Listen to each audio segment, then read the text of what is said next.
বিশ্ববিদ্যালয়ের আরেক অপদার্থ প্রক্টর, যেটা ইতিমধ্যে আমাদের বলছে, তিনি স্পষ্টতই একটা বিকৃত মস্তিষ্কের মানুষ ছিলেন, শিক্ষক নামে কলঙ্ক ছিলেন।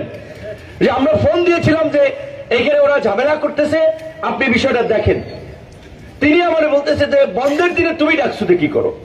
আচ্ছা, আমি ছাত্র নির্বাচিত প্রতিনিধি, আমি আমার রুমে কখন আসবো যাবো এটি প্রক্টর নির্ধারণ করে দিবে।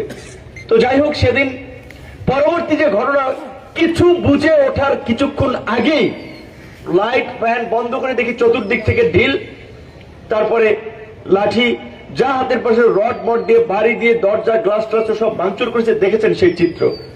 আমাদের এই ঘটনা ফেসবুকে দেখে বা ক্যাম্পাসে ছিলেন ইকোনমিক্সের শিক্ষক রুশাদ ফরিদি স্যার, আরো দু একজনকে নিয়ে বোধহয় উনি এসেছিলেন এখানে আমাদের একটু খোঁজ খবর নেওয়ার জন্য, এবং ঢাকা বিশ্ববিদ্যালয়ের সাংবাদিক সমিতির দু তিনজন সাংবাদিক।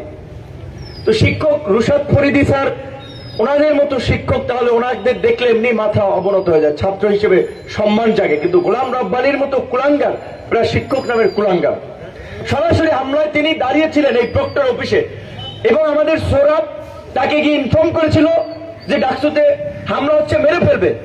পরে বলছে তুমি ওইদিকে যাইও না। সে সব কিছু মানে জাস্ট অপারেশন তিনি করিয়েছেন থেকে।